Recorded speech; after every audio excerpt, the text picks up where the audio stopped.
Yahya'ya selamımı söyle. Nereden biliyorsun ateşi Yahya'yı? Ona de ki en yakın vakitte gelip inini başına geçireceğim. Onun da sizin gibi çomarların da mezar olacak o mezar. Böyle yüzünüzü gözünüzü kapatıp da elimden kurtulamayacaksınız. Çünkü ben sizin ciğerinizi biliyorum.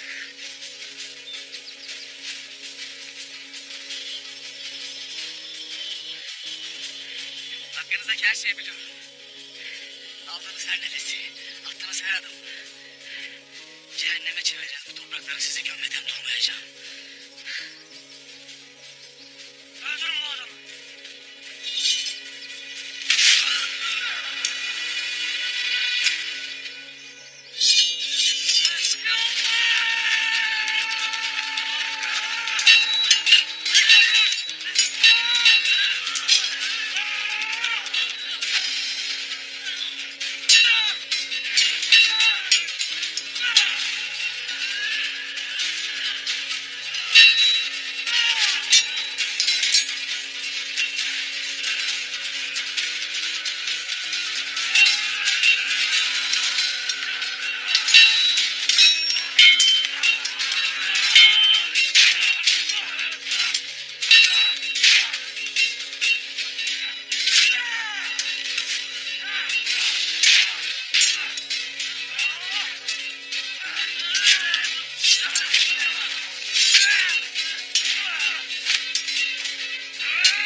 Kaçtılar Doğan abi.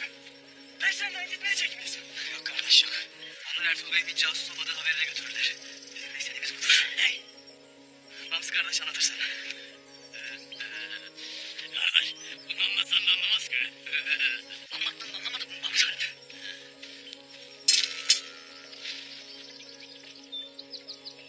Kardeş ben senin bıyıklarına kurban olurum kardeş. Ben sana takılırım. Sen kızmıyorsun. Kızmıyorsun kardeş. Ay kardeşim benim. Sevgilisi kardeş. Hele dur kardeş. İki kötek yedik diye ölmeyeceğiz ya. Allah'ına Yusuf. Yok kardeş. Nicedir böyle tatlı laf duymamıştım. Sen bir daha de hele bakayım. Allah'ına Yusuf.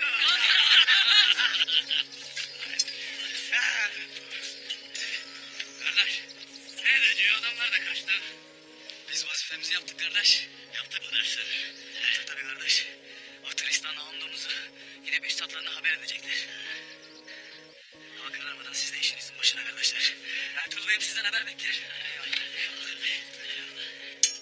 Kardeş. Yarın nasıldır? Çiçeğimi soldurmadınız ya.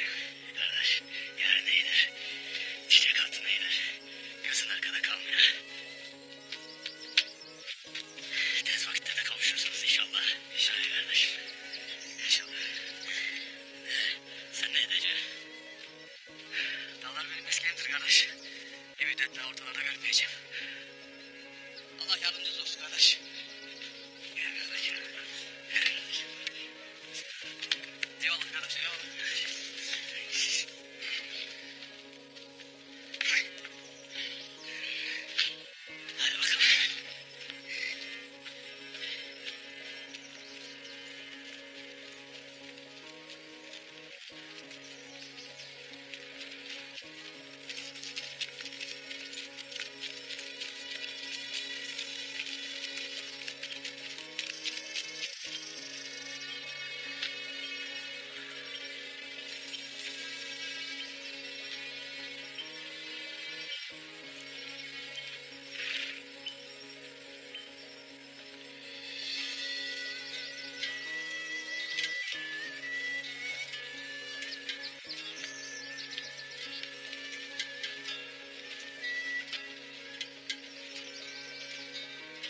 yalnızdık. Bu yüzdendir obaya anamlardan ayrı gitmek istemem.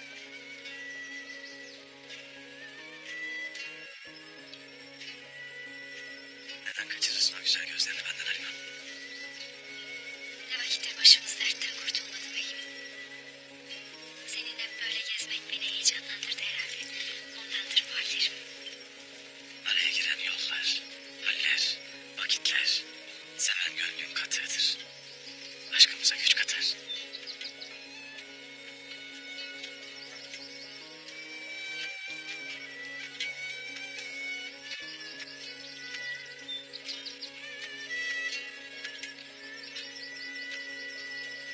Ertuğrul beyim, benim sana bir diyeceğim var. Değerli mi? Oğlumuz Gündüz. Gündüz'ün başına bir hal mi geldi yoksa? Gündüz'e bir kardeş gelir beyim. Yüklü. Hayırlısıyla bir evladımız daha olacak.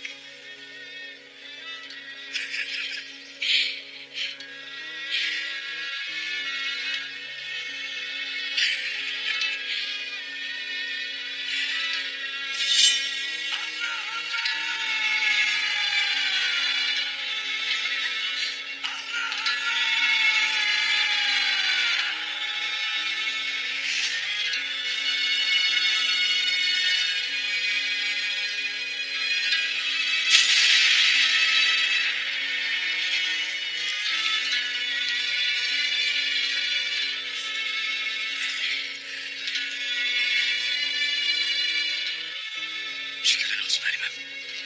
Bana öyle bir haber verdin ki 7 düvel bir olsa yine de canımı sıkamaz.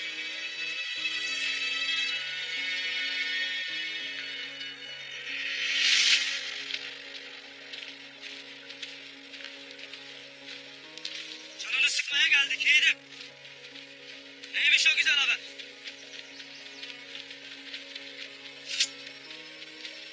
Bize ne deyin de sevinelim. Halime, ne zaman bana evladımızın olacağı haberini versen hep başımıza bir musibet gelir. Her evladımız nasibiyle gelir. Bu sefer de kısmetimize 3-5 çapulcu düştü. Ne istersiniz beyler sizler? Ne hele siz kimsiniz? Biz kayılardan Ertuğrul Bey'in altlarıyız. Buralarda hükümlerimiz veririz. Sökün altınları. Ne gülersin be? Ertuğrul Bey derim, duymaz mısın? Canınızdan mı olmak istersiniz? Verin altınları, başlayalım canınızı.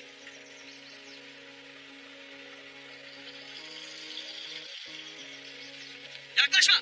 Deşerim.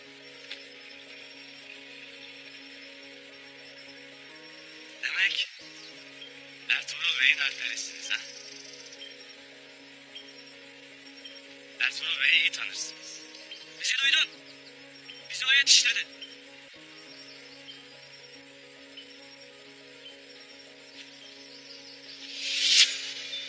Bakalım iyi yetiştirmiş miyim sizi?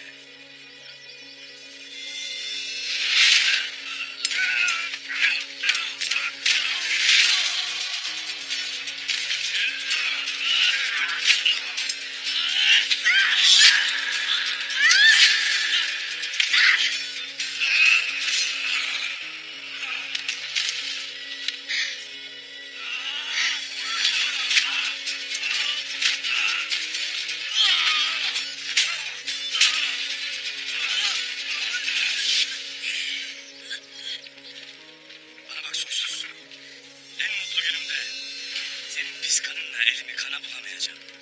Lakin eğer bir daha benim obamı ya da atımı ağzına alarak eşkıyalık ettiğini duyarsam peşine düşerim. Peşine düşersem kelleni almadan dönmem. Anladın beni?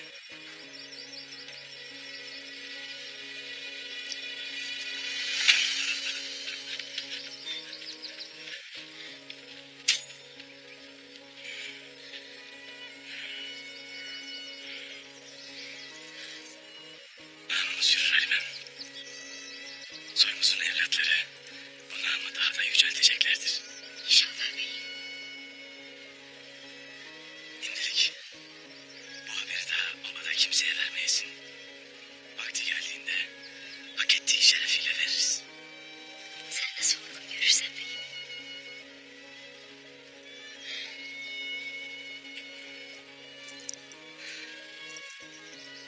Hadi gidelim babamıza.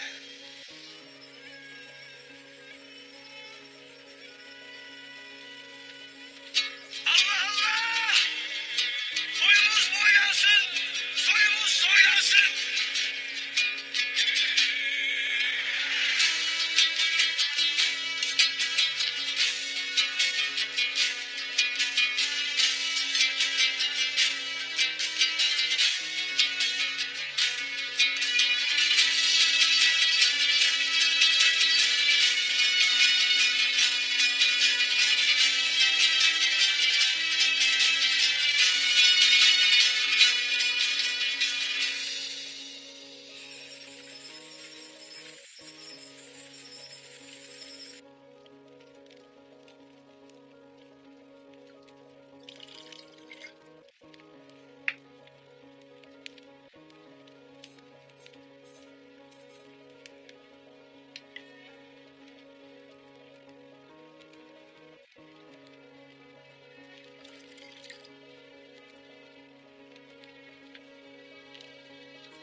Selamünaleyküm.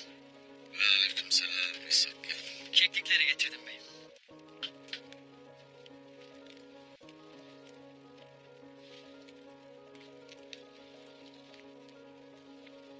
Keklikler ne için Artuk Bey? Ahmet denen kanında zehir var mıdır, yok mudur? Onu bize bunlar diyecek İshak. Bismillahirrahmanirrahim.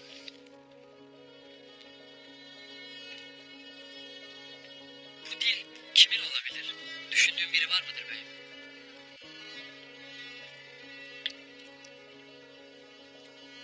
Ertuğrul Bey'imin düşündüğü vardır İshak. Kim? Orasını bilmem. Lakin Ertuğrul Bey, Toktamış Bey'in Canlar Bey ve ailesini vurup dururken öldürmeye kalkmasa, Aliyar Bey'in belli ki aklına yatmamıştır. Eyvallah beyim. Lakin yine de ölü bir insanın dilini kesmek.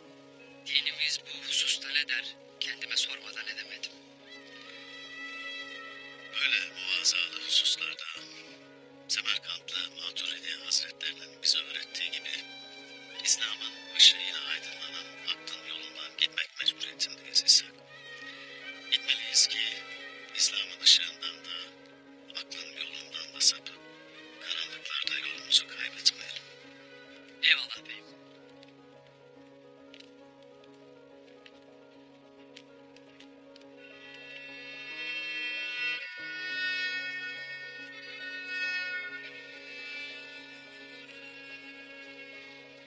Selamünaleyküm. Aleykümselam.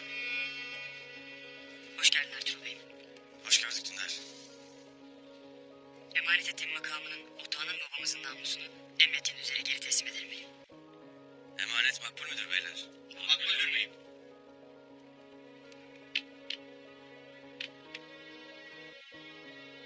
O halde hoş gördük.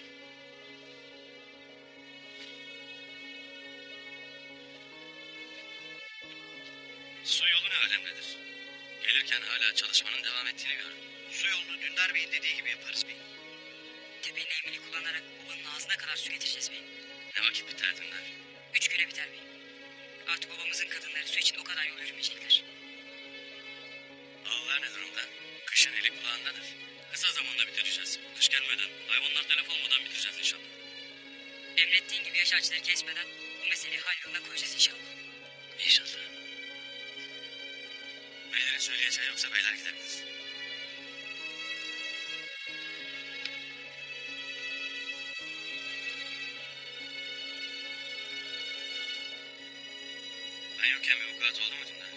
Merak etmeyin abi. Her şey yolundadır. Yalnız Haçaturian Usta'yı kırmayıp son bir kez daha madeni aramak için Samsa ve Kayak'la beraber gönderdim. Göndermesem kahrından ölecekti adam. İyi etmişsin. İnşallah aradığını bulur. İnşallah.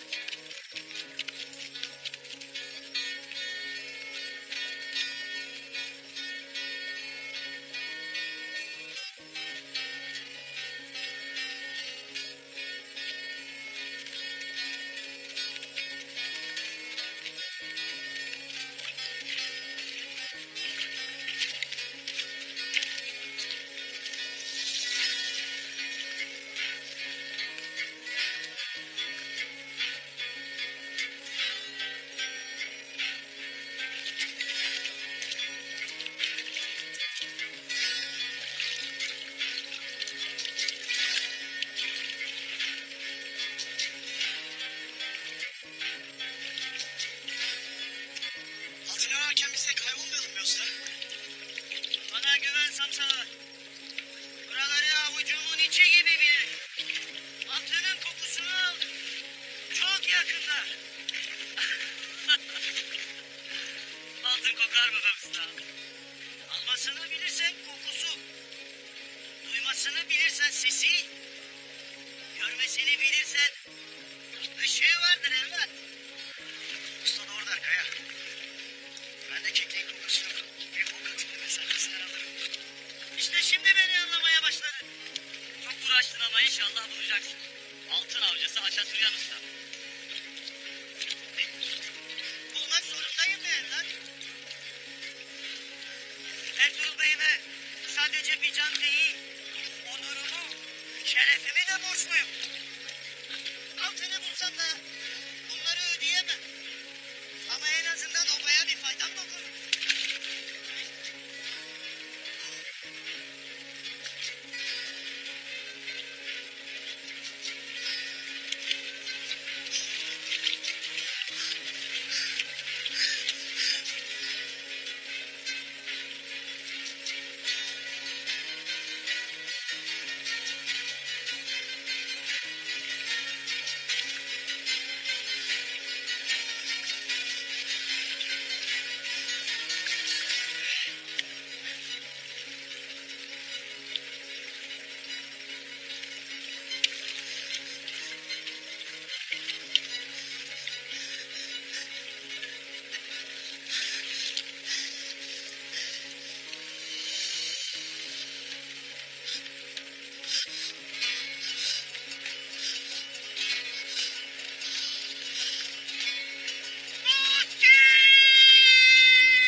Sana şükürler olsun. Biliyordum burada olduğunu. Altın! Altın! Altın!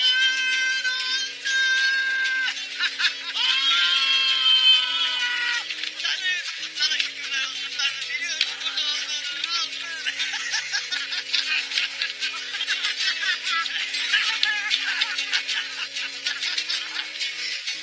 Çok yaşa usta. Ertuğrul Bey bu haberi çok seveceğiz. Ne duruyoruz atlar? Haydi gidelim. Hadi.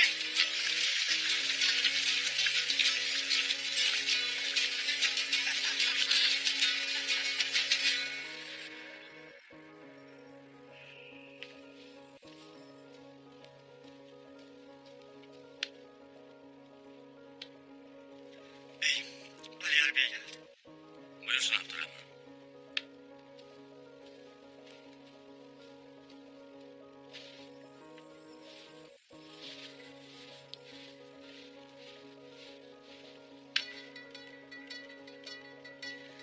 Babama safalar getirmişsin Ali Yer Bey. Eyvallah Ertuğrul Bey. Buyurasın.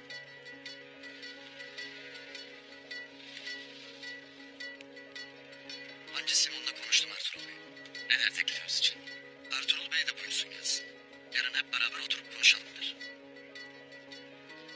Sen ne dersin Ali Yer Bey? Oturup konuşmakta fayda var derim beyim. Neticede Simon bir tüccar. İşinin emin ellerde olduğunu bilmek ister. Yavru Bey,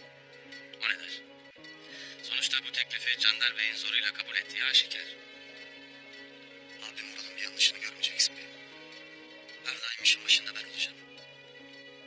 Aslı amacım da. Bundan emin olasın. Eyvallah Aliyar Bey.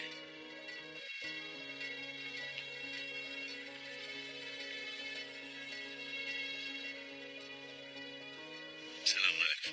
Aleykümselam. Aleykümselam. Buyur artık bey.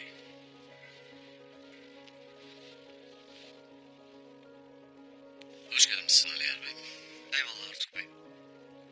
Senden ricacı olduğum meselede bir neticeye vardın mı? Vardım Aliyar Bey, vardım. İshak getiresin hele. Buyur beyim. Ertuğrul Bey'im de herhalde meseleyi bilir. Bilirim Aliyar Bey. Artuk Bey bahsetti. Yazık. Kimin dilidir o? Konya'dan gelirken tanık olduğum bir mesele Ertuğrul Bey. Benden bu meseleyi aydınlatmam için ricacı oldular. Lakin ben fıkıh, astronomi ve matematikte tahsil sahibi olduğum için fazlaca yardımcı olamadım. İnşallah Artuk Bey'imin diren ilmiyle bu meseleyi çözeceğiz. Nasıl bir neticeye vardın Artuk Bey?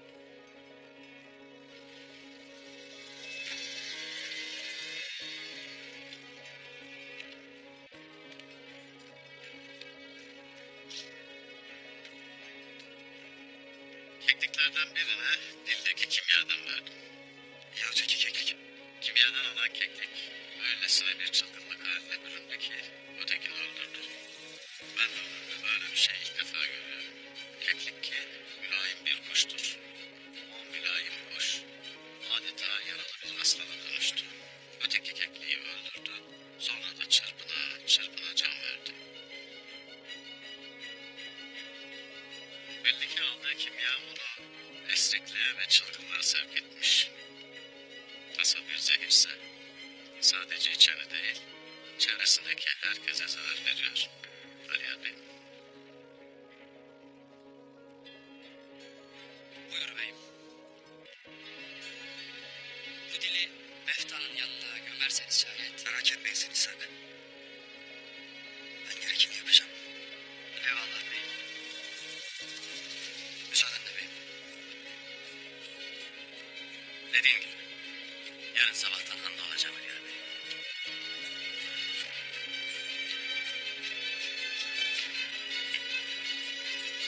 Müsaadenizle. Eyvallah İshak.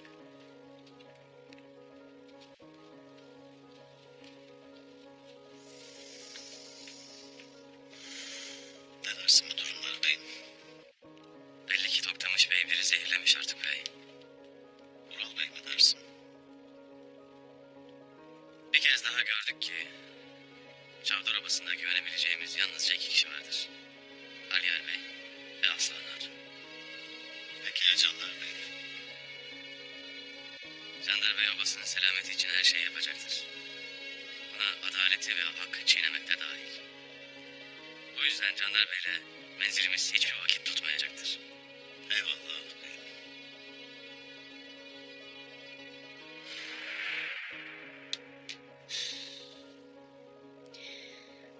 Bu işin sonu nereye varacak böyle ana? Nicedir elimize böyle kısmet geçmemişti. Bu işle nefes alırız, düze çıkarız. Lakin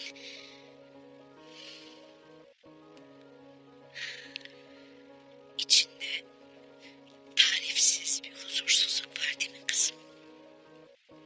Hem de nasıl ana? Ertuğrul Bey'im Ural Bey'e de Candar Bey'e de güvenmez. Her sözünü tartarak söylersen de görürsün. Peki ya Aliyar, Aslan, ana? Onlar da aynı otağın, aynı babanın evlatları değil mi? Ya ileride bir mesele dallanıp budaklanıp içinden çıkılmaz bir hal alırsa biz o vakit ne edeceğiz? Aliyar da Aslan da babalarını ağabeylerini çiğneyip bizim hakkımızı mı savunacaklar? Hem o Aslan denen hatun. Ne olmuş ona? Frenklerin kilim işini, kendi obasının çıkarlarını çiğneyip de niye Ertuğrul Bey'e söyledi ana? Belli ki iş ortaya çıkınca babası Candar Bey'i bile karşısına almıştır. Bir de çok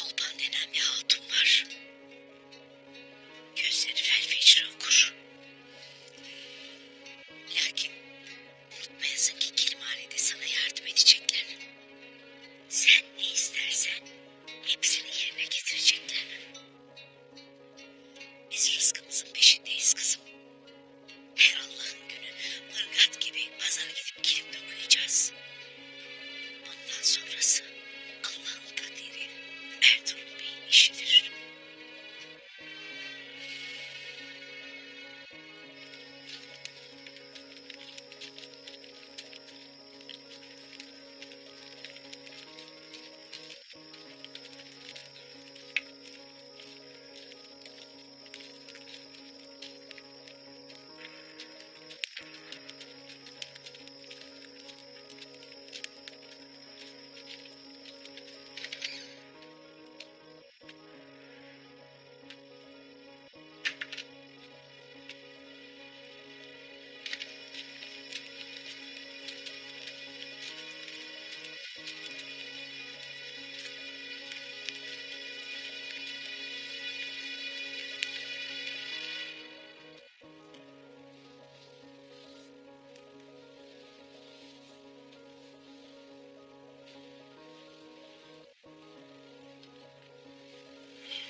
Atlarımızı batıya sürdükçe dünya düzeninin değiştiğini görür oldum.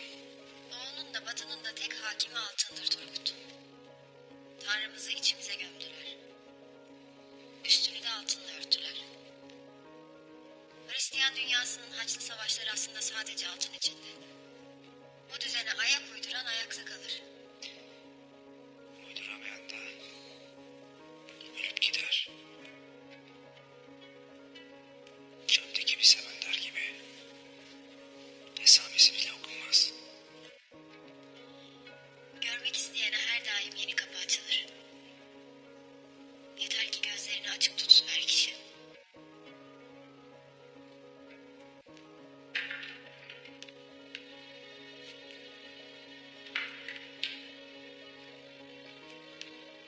Demek buradaydınız. Altında cihana nasıl hükmettiğini, insana nasıl yeni fırsatlar sunduğunu konuşurduk abi. Hele ki sizin gibi büyük ve cesur bir savaşçı. Sizin gibi büyük ve cesur bir savaşçının yaptıklarını elbette herkes bilecek, duyacak. Ertuğrul Bey'le birlikte o Moğol pisliğine neler yaptığınızı herkes biliyor. Adı neydi? Noyan. O Noyan içinden kurtulana kadar Ertuğrul Bey'in yaptığı hatalar yüzünden kaç canımızı yitirdik bilseniz. Öyle demezdiniz. Ertuğrul Bey'in basiretsizliği senin yiğitliğine gölge düşürmez Turgut Alp. Tapınakçıların vücudunda bıraktığı izler, o soysuzlarla nasıl mücadele ettiğini gösteriyor. Sen nereden biliyorsun bunu? Tapınakçıların Papa soysuzunun emrinde halkımıza neler yaptığını en iyi ben bilirim. Nasıl işkence ettiklerini de. Tapınakçılar bütün ailemizi katletti. Sadece Maria ile ben hayatta kaldık. Sırf Papa'nın inancında olmadığımız için bütün ailemizi katlettiler. İsa'ya olan bağlılığımız ve inancımız ailemizi kurtarmaya yetmedi. Başınız sağ olsun.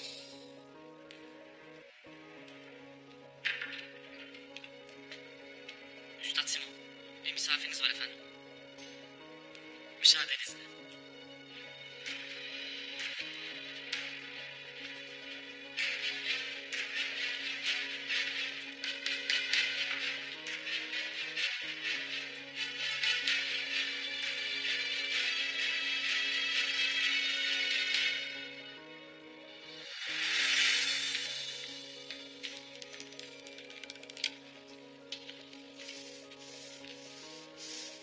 Ne oldu?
casusu Ertuğrul olmadığına göre Üstad Petruccio ile Şövalye Titus'un intikamını almalıyız.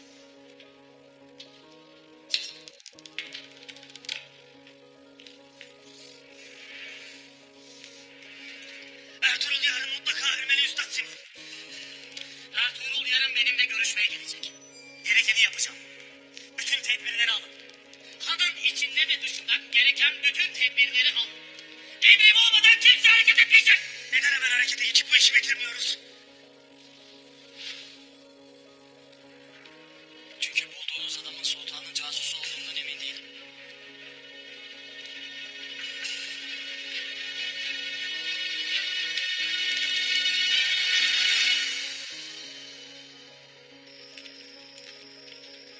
Sonra da beyim köle taciriyle o dövüş horozu kılıklı herifin kaçmasına müsaade ettik. Doğan nerede? Vazifesini yerine getirmiştir beyim. Şimdi saklanır, senden emir bekler. Sultanın casusunun sen olmadığını artık inanmışlardır beyim. Sultanın casusu olarak karşılarında seni değil de Doğan'ı görünce şaşırmışlardır. O kadar emin olamayız Dündar. O halde o vaftiz Yahya denilen adamın işini hemen bitirmeliyiz beyim. Ortodoks Rumların arasına gizlense de tapınakçıların adamı olduğu aşikardır beyim. Kuzu postu giymiş bir kurt. Seni öldürmek isteyeceklerdir beyim. Ayağına kadar çağırmaların nedeni de budur. Biz yine de gideceğiz Dündar. Ya bir tuzaksa? Seni orada öldürmek isteyeceklerdir beyim. Bu çok tehlikeli. Hakkında istediğim her şeyi öğrenene kadar yaşamasına izin vereceğim. Eğer beni öldürmek isterse onu öldürmekte tereddütüm olmayacaktır. Yarın o hana gideceğiz. Kim öle, kim kala hep beraber göreceğiz.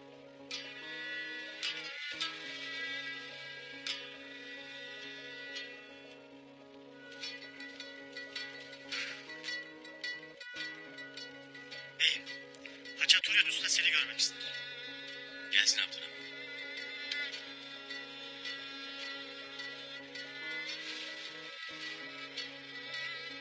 Gel Haçaturyan Usta. Size çok iyi haberlerim var beyim. De hele. Tanrı'nın yardımıyla madenin yatağını bulduk sanırım.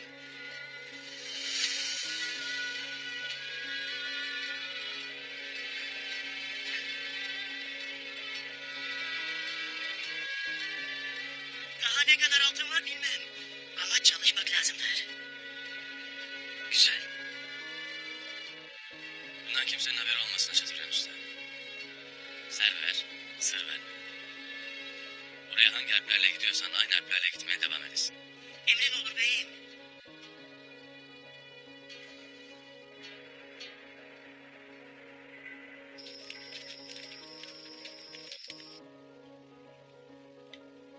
Her ne olursa olsun yarın Simon'la bu meseleyi halledesiniz. Murat, Buyur baba. sakın ola Ali yarın kardeşini çiğneyip işi yokuşa sürmeyesin. Babamız için hayırlı olan neyse arkasındayım baba. Gördüm ki hayırlı olan senin o mübarek dudakların arasındaymış.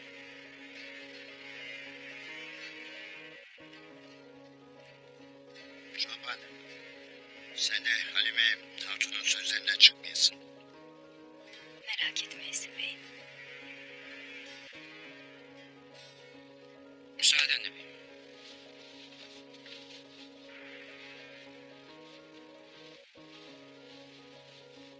Senin bir iyiliğin var mı kızım? Halime Sultan'ın kilimdeki, dokumadaki ustalığını nicedir duyardım. Şehzade babasıyla nice memleketi gezerken çok şey öğrenmiştir. Böylece bildiği, tecrübe ettiği ne varsa biz de öğrenmiş oluruz baba. Aferin kızım. Kibirle değil, akılla bir işe bakınca her daim kazançlı çıkarız. Aliyar, senin bir diyeceğin var mı? Verdiğin karar en başından doğrudur baba. Bizim babanın hatunları bu dar vakitte onca kelime yetiştiremezlerdi. Simon'a gelince Ertuğrul Bey'le yarın bu işi halledip çalışmaya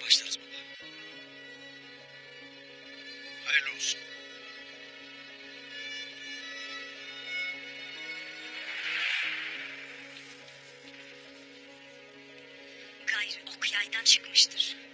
Varıp tam da senin kalbine konmuştur beyim. Bu babamın kaçıncı tuzağı, kaçıncı ihanetidir Çolpan Hatun. Artık sayamaz oldum. Sen obamızın başına musallat olacak Ertuğrul belasına haddini bildirdin. Kilimlerini yakıp kayıların bize rakip olmasına mani oldun. Dünyanın düzeni buysa gerekeni yaptın. Lakin baban bunun kıymetini idrak edemez. Ertuğrul korkusundan onu da, avradını da, o çok bilmiş anasını da başımıza musallat etti. Binlerce altın kazanacağımız o işe altın bir tepside gitti ona sundu. Ama bilesin ki bu işin de altından kalkacağım. Babam da, Ali Yar da, Aslıhan da boylarının ölçüsünü alacaklar. Sonra diyelim bu belayı saldın. Sonra ne olacak? Babandan, kardeşlerinden kim bilir daha ne tuzaklar, ne ihanetler göreceksin. Belli ki baban kardeşlerini senin önüne koyar. Seni peşlerine takar. Onlara itimat sana tımar düşer. Dedim ya, boylarının ölçüsünü alacaklar. Senin için rahat olsun. Senin yanında her daim içim rahattır beyim. Lakin Aliyar ve Aslıhan oldukça asla emin olamayız. Obamızın yolu uzun ve kutludur hatun. Biz büyük ve güçlü bir obayız. Zayıfların hükmü altında, keferenin kılıcı altında mevsimsiz düşen bir kar tanesi gibi eriyip gideriz. Ama Erin Ural buna asla müsaade etmeyecek. Nasıl? Gayrı bu obada iki kardeşim de yaşayacak yüz bulamayacaklar kendilerinde. Babam da yalnız kalacak. Nasıl olacak bu? O çok itimat ettikleri Ertuğrul sayesinde. Yarın öyle bir oyun oynayacağım ki ona rezil rüsva olacak. Simon da gidecek, böcek gibi ezecek onu.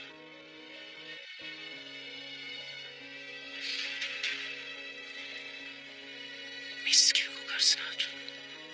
Sadece senin için değil.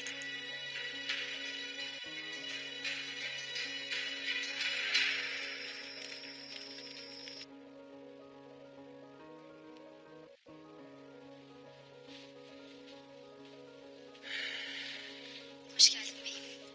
Hoş bulduk Halime Sultan.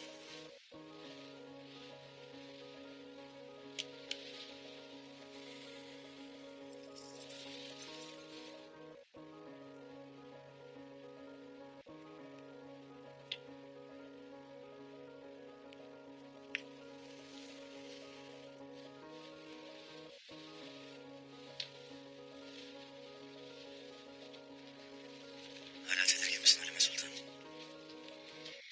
Ural Bey belli ki bu işe taş koymak için elinden geleni yapacak. Simon tüccar adam. Eninde sonunda alacağı altına bakacaktır. Ural Bey'in gözyaşlarına değil. Öyle haklısın. Ya Aslan? Ne olmuş ona? Beyim çok mu saf yoksa çok mu akıllı ben bir türlü anlayamadım.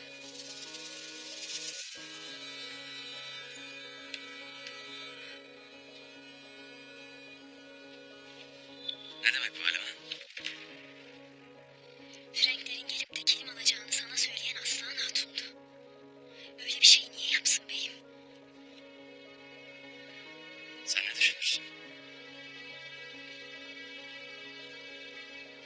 Bilemem beyim. Lakin belli ki sana karşı... Sana karşı olan saygısı Aliyar Bey'e olan saygısı kadar büyüktür. Onu görürüm. Bir yanda Çolpan'la Ural, öte yanda Aliyar'la Aslan.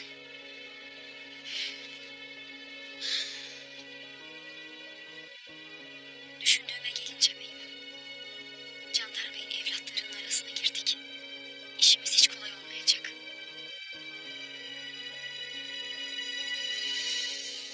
İşin başında sen oldukça her şey hallolacaktır Halime Sultan. O yüzden senle anamın işin başında olmasını istedim. Yoksa bu işin yürümeyeceğini ben de bilirim. Hem sizin sayenizde çavdar arabası iyi kilim yapmayı öğrenecek. Hele bir Simon'la anlaşalım.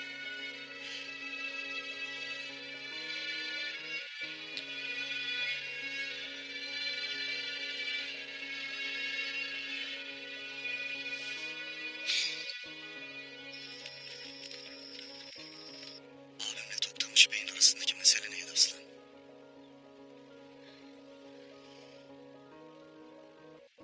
De hadi. Simon'un pazarı mıydı mesele? Evet.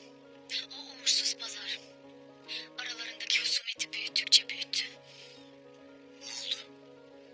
Anlat bacım. Ural'ın haksız kazanç elde ettiğini öğrendi Toktamış Bey. Ural bir yanda, Çolpan bir yanda. Bu işin altından nasıl kalkacağız abi? Çolpan Hatun'a sen. Abime ben göz kulak olacağım.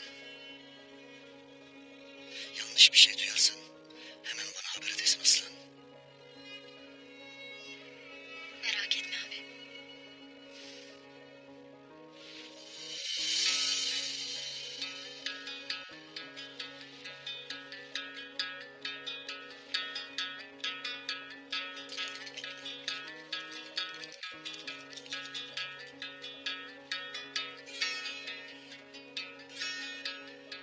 Vay vay. Hayırlı geceler.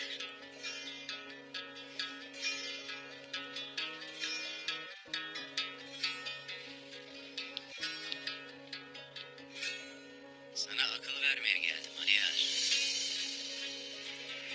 Ertuğrul'un kuyruğuna takılıp da başımıza nice belalar getirmeyiz. Bugün bu pazarda malımızı, hayvanlarımızı satabiliyorsak bunu Simon'a borçluyuz. Yoksa Ertuğrul'un obası gibi açlıktan nefesimiz kokardı. Ertuğrul bugün var yarın yok. Ama Simon her daim bu pazarın başında kalacaktır. Abi.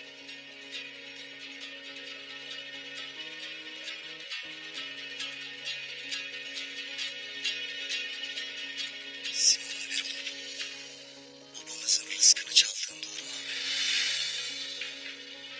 Buna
sadakati, samimiyeti idrak etmen gerek.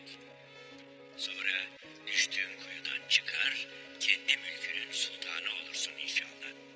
Rabbim yar ve yardımcın olsun. Rabbim bileğine kuvvet, gönlüne cesaret ve aklına berraklık versin.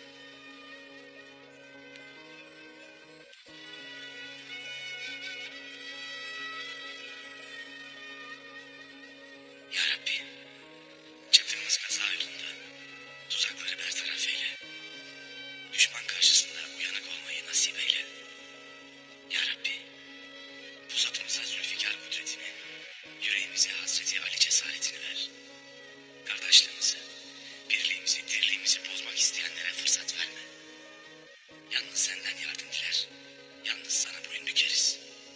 Bizi sensiz bırakma Allah'ım.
Büyük gün geldi abi.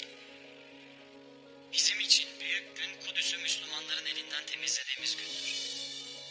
Süleyman'ın tapınağını ihya ettiğimiz gün. Senin gibi şövalyeler oldukça o gün yakındır. Birazdan kadim düşmanımız Ertuğrul gelecek. Bazen düşmanlarımız en yakın dostlarımız olabilir. Onlarla iş yapmak zorunda kalabiliriz. Kilimhane açma teklifini kabul edecek misin? İyi bir teklifte bulunursa neden kabul etmeyeyim? Vural bu işe köpürecek. Güzel. O zaman ortalık karışır. Biz de bir taşla iki kuş vurmuş oluruz.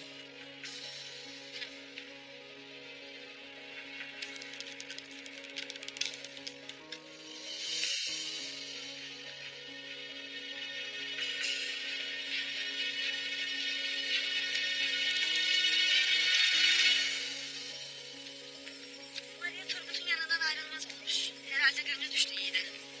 Turgut'u yaralı bulup getiren Maria mıydı? Yanında Filip de varmış.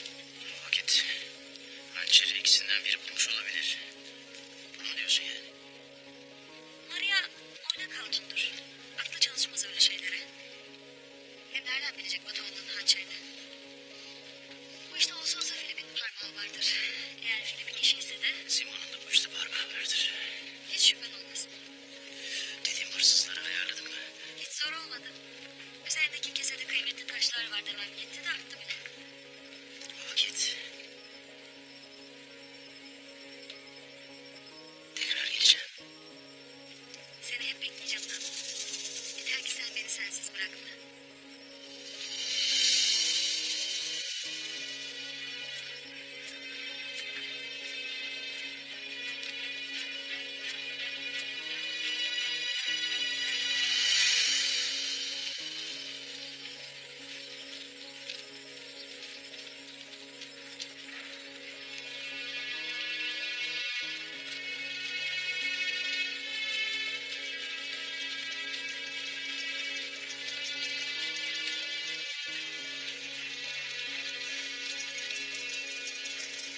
Beyim, bunlar iyice gözü karartmıştır.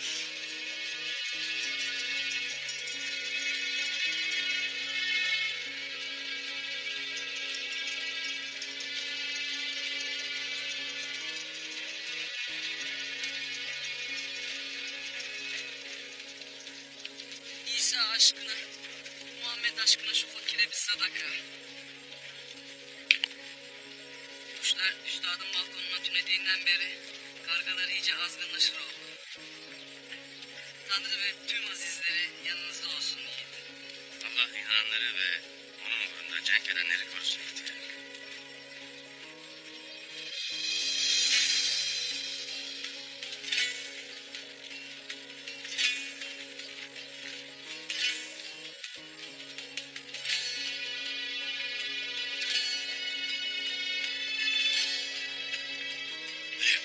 Beyim nereye gidiyoruz? Turgut'u görmek isterim. Anladım beyim. Beyim önce işimizi halledip sonra uzun uzun görsek olmaz mı beyim? Ben de kardeşimi özlemişimdir lakin içeride bizi ne bekler bilmesin beyim. Ertuğrul Bey hoş geldiniz. Bancı Simon da sizi bekler.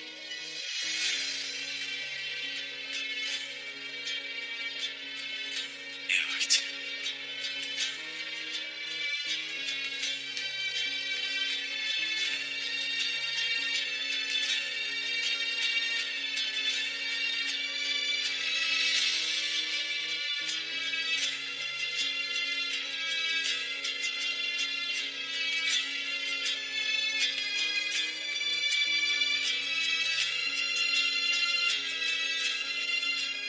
Ayağına ne oldu Filip? Toparlarsın. Haddini bilmez bir sarhoşun marifeti beyim. Haddini bildirmişsindir o halde.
Beylik makameti şeytanın sağdan soldan yaklaştığı iyi bilmekten geçer.